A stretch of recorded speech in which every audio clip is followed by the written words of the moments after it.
数百名孔教徒齐聚一堂，共同庆祝人主尊王神的生日。这一庆祝活动每年在农历1月28日举行，场面热闹非凡，体现了社区的团结和对传统文化的热爱。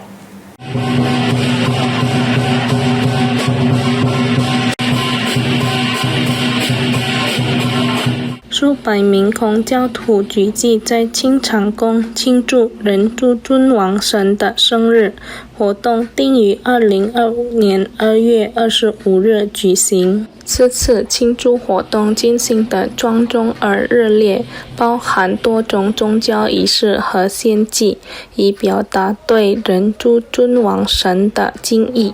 活动中，狮子表演和华人文化艺术表演增添了喜庆氛围，伴随着鼓声的节奏，使口困的整个仪式更加生动。清场宫负责人Junaidi表示，人主尊王神的生日每年在农历1月28日庆祝，活动以盛大的聚餐结束，充满欢乐与团聚的气氛。Kegiatan kita yang ulang tahun Dewa itu diperingatin setiap tanggal bulan 1 tanggal 28 Imlek. Ini memang setahun sekali kok ya? Setahun sekali. Ya. Makna dari perayaan ini apa kok? Perayaan setiap kali memang ulang tahun Dewa. Memperingatin ulang tahun Dewa.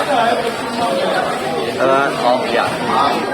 与此同时，清场宫副主席希望永远得到人主尊王神慈悲的庇佑，并祈愿生意兴隆，事业顺利。Harapan kita semoga seluruh umat itu selalu diberikan keselamatan oleh Dewa Jitusun Allah, dengan usahanya berjalan lancar dan semuanya ya sehat selalu. Itu harapan kita semua。人主尊王神的生日庆典成为了孔教徒们加深彼此关系，并强化他们精神信仰的重要时刻。怀着团结的精神，期望这样活动能继续传承，作为印度尼西亚文化与宗教遗产的一部分。